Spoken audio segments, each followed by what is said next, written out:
Quelqu'un qui a une arme comme le feu ne doit pas avoir peur de la guerre. Quand tu as des bonnes armes, tu n'as pas peur de la guerre. Mais lorsque tu n'as pas d'armes, quand tu entendras parler de guerre, tu te mettras tout simplement à trembler. Mais nous, notre arme, elle est efficace. Je voulais juste vous montrer ce que le feu de Dieu est capable de faire.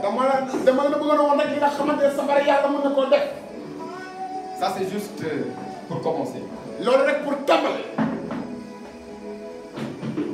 Avant que tu quittes ce lieu aujourd'hui, tu sauras qu'il y a un Dieu vivant en ce lieu.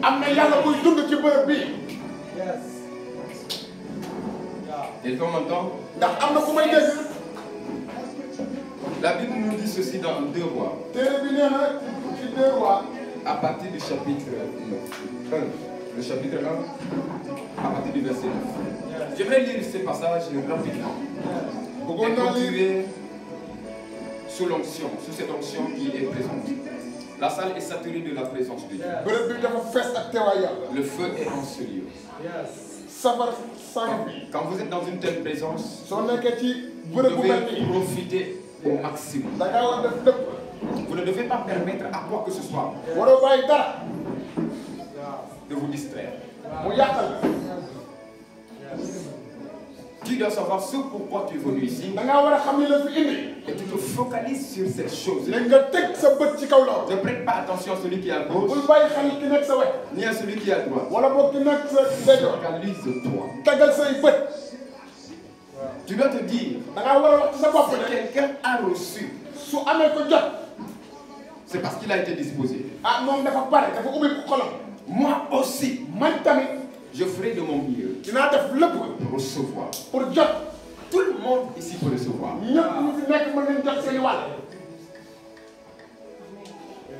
Et tu dois refuser tout ce qui voudra t'empêcher de recevoir. Dieu désire agir dans ta vie. Dieu désire opérer dans ta vie. Ce que Dieu veut pour toi, c'est le changement. C'est la guérison. C'est la restauration. Mais le diable veut le contraire.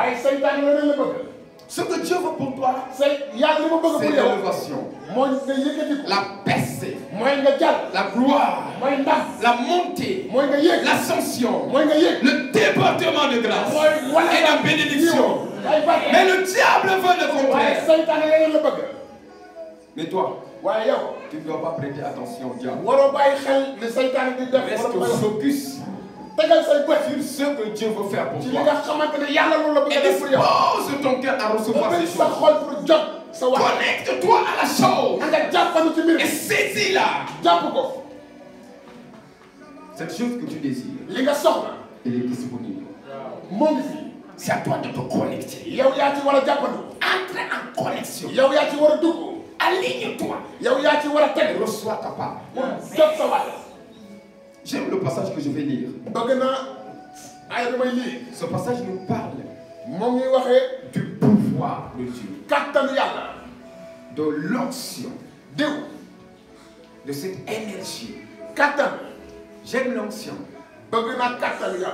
parce que c'est ce qui m'a rendu efficace. J'aime l'onction parce que c'est ce qui a fait de moi un enfant. J'aime l'onction parce que c'est ce qui a fait de moi un homme différent. Pas comme les autres. J'aime l'onction parce que c'est ce qui m'a donné une spécialité. J'aime l'onction parce qu'elle me permet de dominer. Elle me permet de gouverner. Elle me permet de contrôler des situations incontrôlables. J'aime l'onction Est-ce qu'il y a quelqu'un qui aime l'onction ici? Tout enfant de Dieu doit aimer l'onction. Vous devez aimer l'onction. Moi, je ne suis pas d'accord avec un enfant de Dieu qui n'a pas l'onction. Quand tu n'as pas l'onction, les démons vont se foutre de toi. Quand tu n'as pas l'onction, tu ne portes pas cette énergie. Quelqu'un qui ne doit pas se moquer de toi se moquera de toi. Quelqu'un qui ne doit pas te manquer de respect te manquera de respect.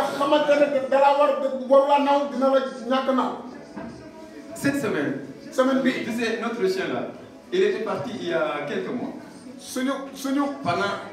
Pendant plusieurs semaines. Mais cette semaine, je suis allé à l'hôpital avec mon fils que voici. Et le chien nous a suivis.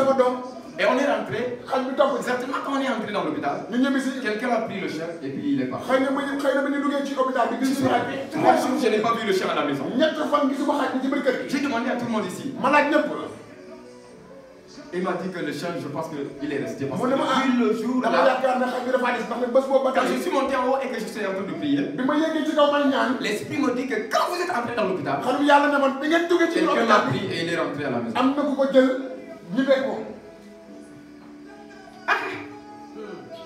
Vous pensez que c'est simple, hein? Mais moi je pense que c'est la foutaise.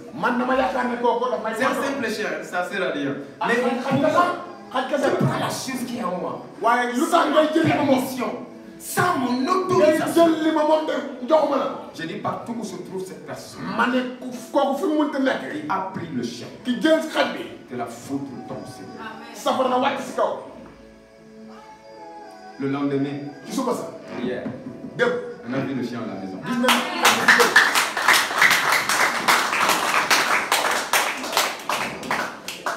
Écoutez, juste pour vous montrer un peu ce que l'onction est capable. Voici un homme qui portait l'onction. J'aime beaucoup cet homme. Parce que cet homme valorisait le pouvoir de Dieu. Quand tu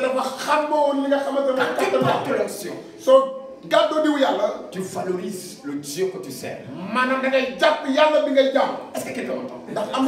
Lorsque tu portes l'onction, tu honores le Dieu que tu sers. Parce que lorsque tu fais de grandes choses, c'est le Dieu que tu sers qui est glorifié. Lorsque tu fais des exploits, c'est le Dieu que tu sers qui est honoré. Lorsque tu fais des exploits, c'est le Dieu que tu sers qui est respecté. Ça permet à ceux que les autres, les gens qui l'ont insulté, viennent se mettre à genoux devant lui. Si tu as insulté mon Dieu aujourd'hui, je suis en train de te dire ceci. Demain tu viendras à genoux devant lui. Moi c'est mon défi. Si quelqu'un insulte mon Dieu, tôt ou tard, tu viendras te mettre à genoux devant lui. Parce qu'il te montrera son pouvoir.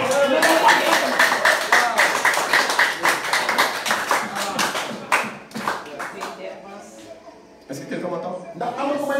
J'ai beaucoup de témoignages comme ça. Il y a un de mes fils qui gère aujourd'hui l'église de Tuyi. Quand j'étais encore au village et qu'on était en train de faire des réunions de prière,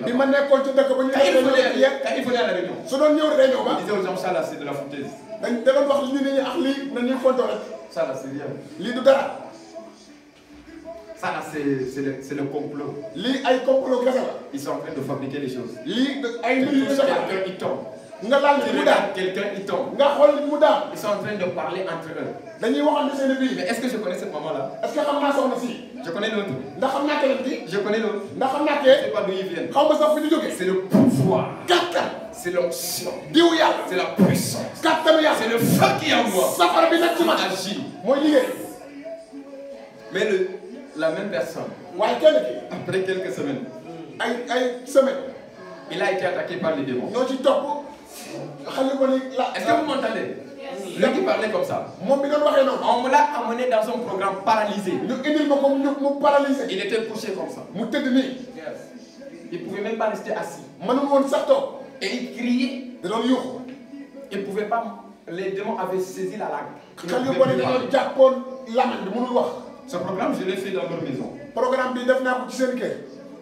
Alors, quand il est arrivé, tout le monde avaient les yeux fixés sur moi. Et on se disait, regardez s'il va faire quelque chose. J'ai commencé à prier. J'ai demandé à mes fils qui étaient là, on a qu'à prier. On a commencé à invoquer la puissance. Et je lui ai dit, lève-toi. Et il s'est levé. Et il a commencé à marcher. Et il a commencé à marcher. Et aujourd'hui, il sert le Jésus que je sers. Écoutez-moi bien.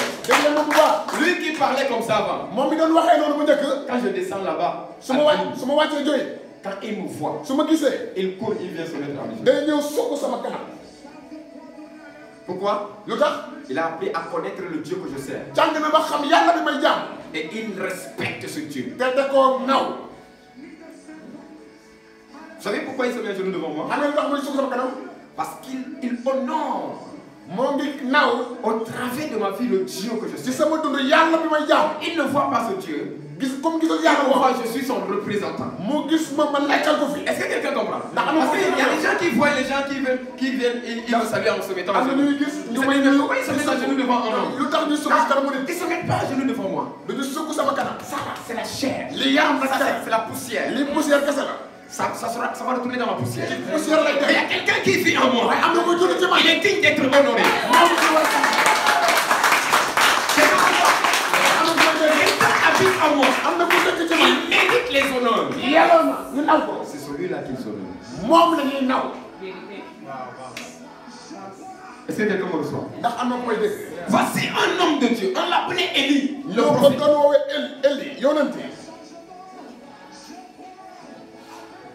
Et le roi de ce temps-là était malade. Lorsque nous lisons à partir du verset 1, je vais paraphraser. Lorsque nous lisons à partir du verset 1, il y a un roi qu'on appelait Akazia. Et il était malade. Et lorsqu'il est tombé malade, il a envoyé ses serviteurs. Il a dit, allez-y vers Belzéboul, le dieu des clones. Et consultez-le pour savoir si moi je serai guéri de ma maladie. Il y avait un Dieu en Israël. Et le Dieu vivant. Ils ont laissé ce Dieu. Et ils sont partis consulter des idoles. Sur le chemin, Dieu dit à Élie, regarde ce que le roi a fait. Il a envoyé des gens hors de mon pays, hors de la nation. Allez consulter un Dieu étranger. Descends sur leur chemin. Et dis-leur, dites au roi qu'il ne sera pas guéri. Il mourra. Puisqu'il m'a abandonné le Dieu vivant. Et qu'il est parti consulter des dieux étrangers. Dites-lui qu'il mourra. Et Élie est descendu vers les serviteurs. Et Élie a parlé à ses serviteurs qui étaient là. Retournez vers votre maître. Et dites-lui, ainsi parle l'Éternel. Tu ne te lèveras pas de ta maladie. Tu mourras. Puisque tu m'as laissé le Dieu vivant. Tu es parti consulter les idoles. Et ils sont retournés. Ils ont dit ça au maître. Et leur maître les a demandé qui est cet homme. Comment est-ce qu'il est? Comment est-ce qu'il est habillé? Et ils ont décrit l'habillement d'Élie. Le roi lui dit, ça c'est Élie, le prophète. Maintenant voici ce qui s'est passé. Lorsque le roi a compris que c'était Élie, il a envoyé maintenant des hommes vers Élie. Et il envoie qui? Un chef d'armée. Avec 50 hommes armés. Et ces hommes sont venus. Ils ont trouvé Élie au sommet de la montagne. Et ils ont dit, homme de Dieu, le roi dit, descends. Quelle insolence. Homme de Dieu, le roi demande que tu descends. Je peux parler sur la vie de quelqu'un? Tout ennemi visible et invisible qui se lèvera pour te descendre. Alors que tu es en hauteur. Alors que tu es hautement positionné. Alors que tu es sur la montagne de Dieu. Que tout ennemi qui se lèvera pour te descendre, pour te rabaisser, reçoive le feu. Regardez ce que l'homme de Dieu a dit. Homme de Dieu. Le roi dit, descends. L'homme de Dieu a dit, si je suis un homme de Dieu, que le feu descende du ciel et te consume toi et tes 50 hommes. C'est ça un homme quoi. Et le feu est descendu et les a consumés tous. Il faut qu'on apprenne à respecter l'onction. Je ne suis pas d'accord avec un enfant de Dieu, on joue avec toi tout le temps. On pleure, on joue avec toi. On te dribble, on te fait des choses. On te manipule. Des gens qui ne connaissent pas le Seigneur. Ils viennent avec le mystique. Ils viennent avec le maraboutage. Ils viennent avec le fétichisme. Et ils se permettent de contrôler ta vie. Je ne suis pas d'accord avec ça. On ne doit pas jouer avec le Dieu que tu sers. On ne doit pas jouer avec le Dieu que tu sers. Le roi a envoyé encore une autre équipe. Un autre homme avec ses 50 hommes. Ils arrivent. Et il regarde Élie sur le sommet de l'homme. Et le gars répète encore. Homme de Dieu, le roi dit descends. L'homme de Dieu répète. Si je suis un homme de Dieu. Oh, Chaka Paradisa. Si je suis un homme de Dieu, que la fête de Dieu descende du ciel et te consume, toi et tes 50 hommes. Et le feu est descendu pour la deuxième fois et a consumé cet homme et ses 50 hommes.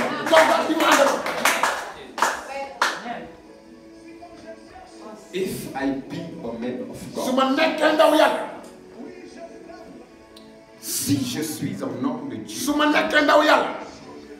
tes ennemis verront le feu aujourd'hui.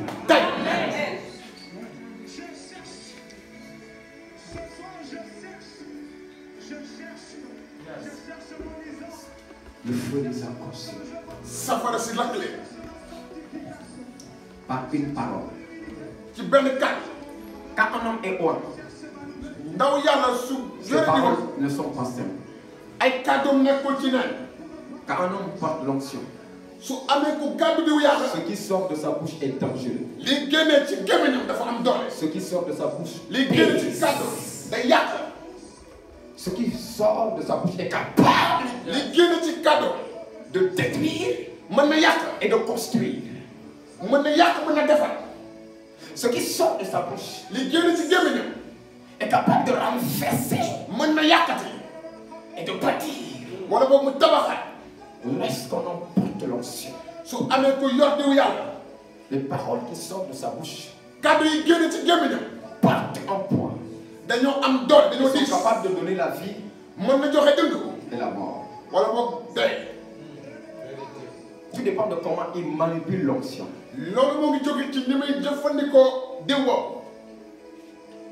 Voyez, la même chose, la même manière dont l'onction est en train de guérir les gens.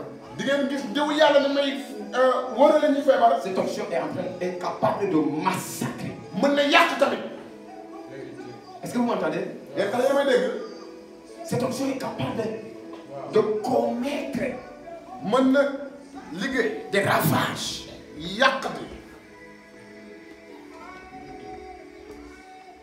Et si vous n'avez pas ça,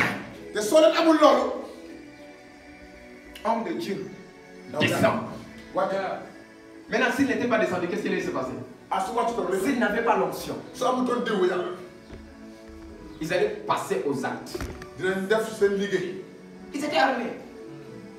S'ils n'étaient pas roi, ils allaient utiliser les armes pour le forcer à descendre. Et ils allaient le lier avec les mains. Et ils allaient l'envoyer de force chez le roi. Et c'est comme ça que beaucoup contraintent beaucoup de gens.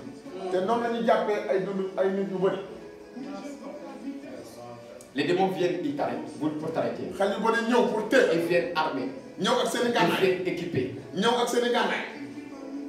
Notre maître nous a envoyé de l'amener ton âme. Si tu n'as pas l'option, ton âme sera amenée. Mais c'est vrai. On nous a envoyé pour détruire ton avenir. Si tu n'es pas loin, ils vont accomplir ça. On nous a envoyé pour fermer tes entrailles. Si tu n'es pas loin, il n'y aura pas d'enfant. Comment entends? Beaucoup de gens sont devenus esclaves de cette manière. On a envoyé des assassins spirituels. On a envoyé des soldats spirituels. On a envoyé des agents méchants pour les détruire. Et ces agents n'ont pas trouvé sur leur tête de l'huile. Ces ennemis, lorsqu'ils sont venus, s'ils avaient trouvé l'huile sur ta tête, s'ils avaient trouvé cette énergie, une force surnaturelle en toi, vous n'allez jamais réussir.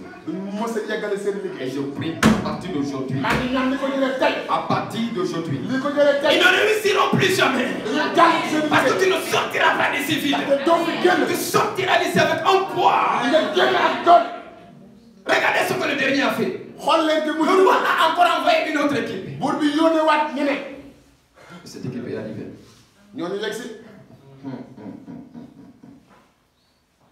Voici, je vais vous lire ça.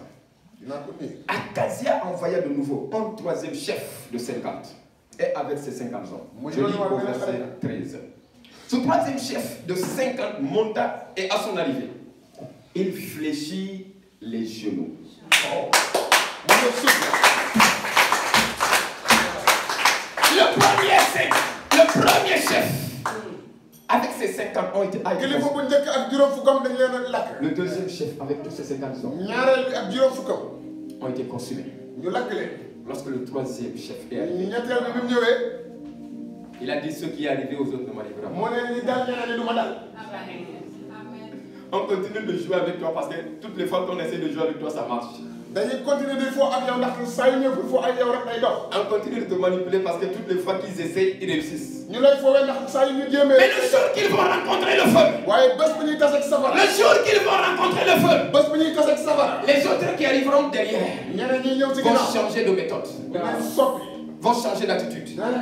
Lui, quand il arrive, il se met à genoux et il dit, écoutez ce qu'il a dit. Il fléchit genoux devant Élie et lui dit en suppliant, homme de Dieu, que ma vie je te prie, et que la vie de ces 50 hommes, tes serviteurs, que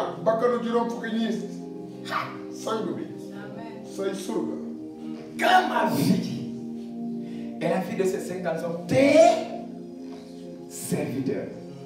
Donc lui, quand il arrive vers Élie, il ne se comporte pas comme un soldat. Il ne se comporte pas comme un capitaine de guerre. Il s'humilie. Il s'abaisse devant lui. Parce qu'il sait que ce que cet homme porte est dangereux. Ce que lui il porte est dangereux. S'il relâche ça contre moi, je ne serai plus. Il s'abaisse. Et dit que ma vie et la vie de ces 50 hommes soit précieuse à tes yeux. Voici le feu est descendu du ciel et a consumé les deux premiers chefs de 50 et leurs 50 hommes.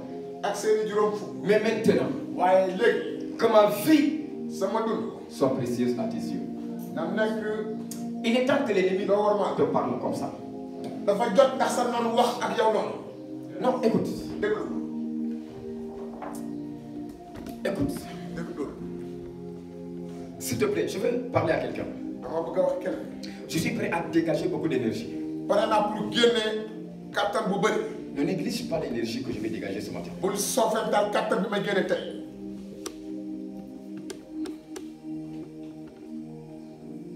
Le temps que je vais consacrer ce matin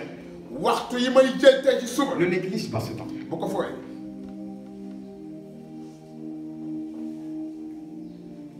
Que ma vie et la vie de ces personnes qui sont avec moi sont précieuses devant toi. Il est temps que l'ennemi vienne vers toi avec humilité.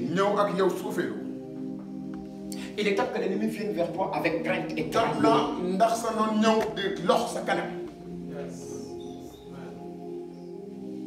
Il est temps que l'ennemi vienne vers toi avec un ton léger.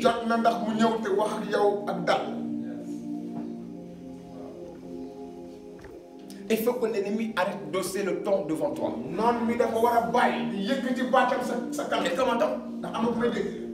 Il est temps que l'ennemi vienne vers toi en parlant avec douceur. Comme s'il parlait à son maître. Et la seule chose qui fait ça, c'est l'onction.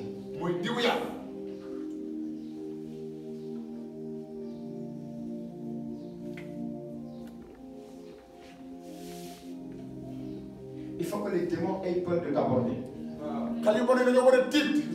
S'ils savent que quand ils viennent, ils vont trouver le feu. Ils sauront comment venir. Ou bien ils vont éviter de venir. Quelqu'un m'entend?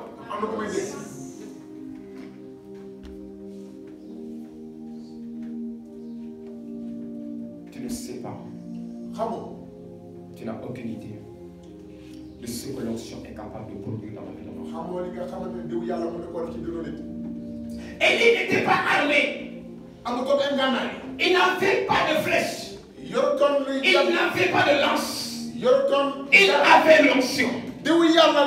Parce que l'onction est plus efficace que la flèche. L'onction est plus efficace que la lance. Quelqu'un m'entend? Il n'avait pas de flèche. Tu n'as pas besoin de flèche ni de lance. Tu as besoin de l'onction. Les autres ont la sagesse et l'intelligence. Toi, tu as l'onction. Les autres ont les diplômes. Toi, tu as l'onction. Quelqu'un m'entend?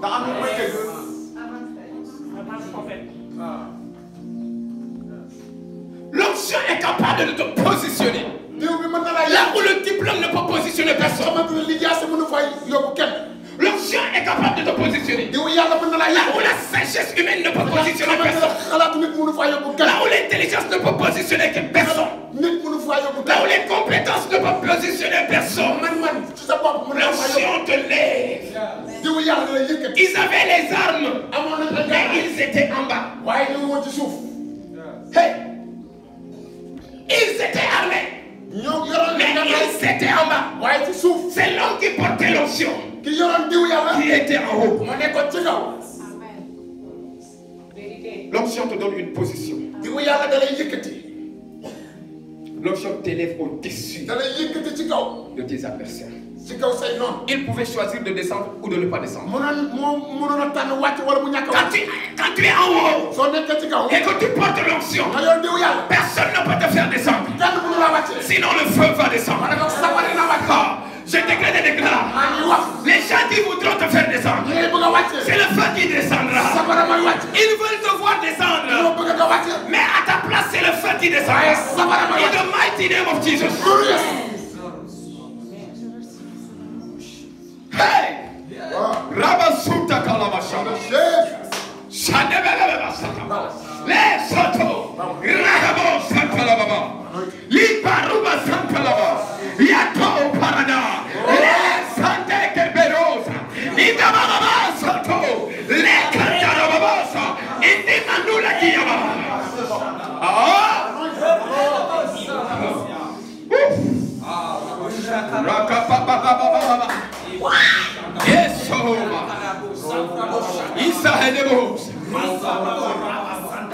j'ai reçu quelqu'un hier. J'ai reçu quelqu'un hier dans mon bureau. J'ai reçu une personne dans mon bureau. Cette nuit, c'est une grande personnalité. Quand il est venu, quand j'ai prié pour lui, écoutez, c'est un homme élevé en dignité. Quand j'ai posé ma main sur lui, Moi, j'avais le contrôle de toute sa vie. Il a plus de diplômes que moi. Dans la société, il occupe une position que je n'occupe pas. Mais ce que vous devez comprendre, c'est que c'est le spirituel qui domine sur le naturel. Mais si le président entre chez moi dans mon bureau, c'est moi qui contrôle.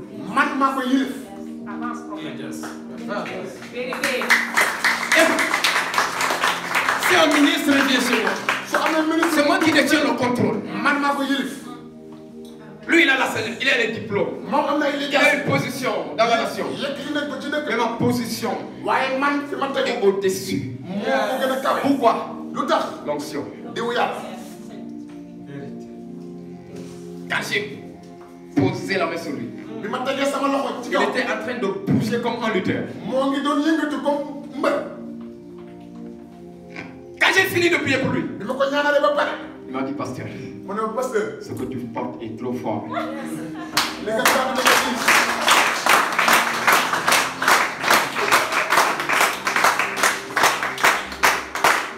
Et pendant qu'il parlait comme ça, la chose était en train de bouger en moi. C'est comme si j'avais envie d'avoir 1000 autres personnes pour les divorcer. Parce que j'avais pas assez. J'avais pas assez. C'est une seule personne. Je viens de déverser quelque chose. Mais j'ai envie de voir 1000 autres personnes pour faire la même chose. Écoutez. Je l'ai regardé. Je lui ai dit, écoute. Est-ce que tu sais une chose? Je vais te dire quelque chose. Tous les marabouts que je vois à la télévision là, quand je les vois, je les considère comme des enfants. Je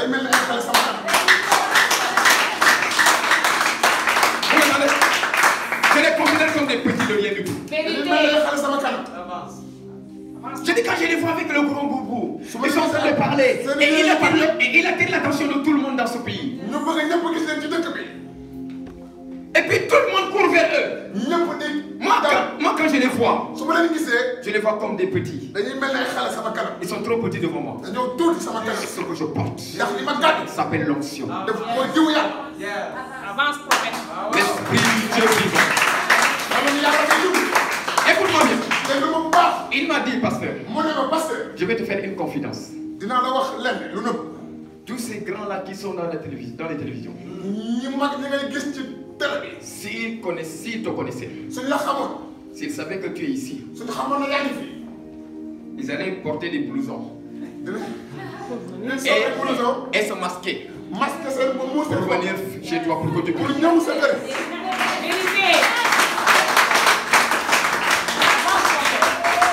Je vous l'assure. Il m'a dit ils vont enlever le grand boubou et ils vont prendre des blousons, se masquer pour venir recevoir ce qui est en toi. Vérité. Avance, prophète. Si tu négliges l'onction, c'est que tu ne sais pas. Si toi tu te méprises parce que tu te dis je suis un enfant, je suis un jeune garçon, je suis une jeune fille, c'est que tu ne sais pas ce que tu portes. Quand tu transportes l'onction, tu n'es plus une jeune fille, tu n'es plus un jeune garçon, tu es un général de Dieu. Quelqu'un m'entend? Quand tu transportes l'onction, tu n'es plus un jeune garçon, tu n'es plus une jeune fille, tu es une autorité.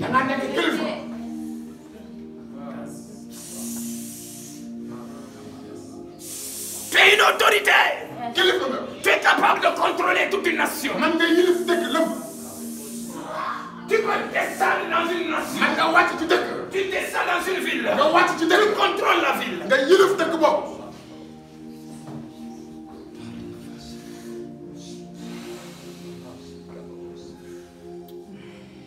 Elle va où? Ne la laissez pas sortir.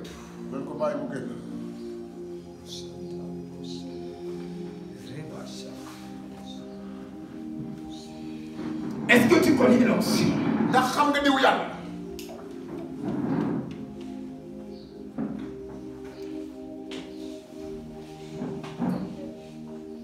Quand tu portes l'onction, aucun démon n'ose appeler ton nom.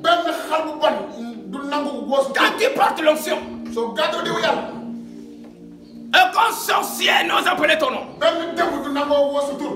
ils sont en réunion, et quelqu'un dit on va appeler un tel, les autres vont lui dire non, non, non, non, non, non, non, non, non, jamais, jamais, jamais, jamais. Tu veux nous détruire ou quoi?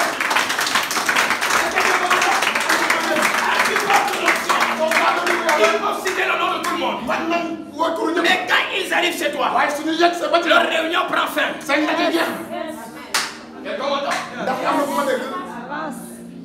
Il commence à lister. Sur la liste, il cite tous les noms. Si ton nom est cité, la réunion est finie. Ils vont se disperser parce que le feu va descendre.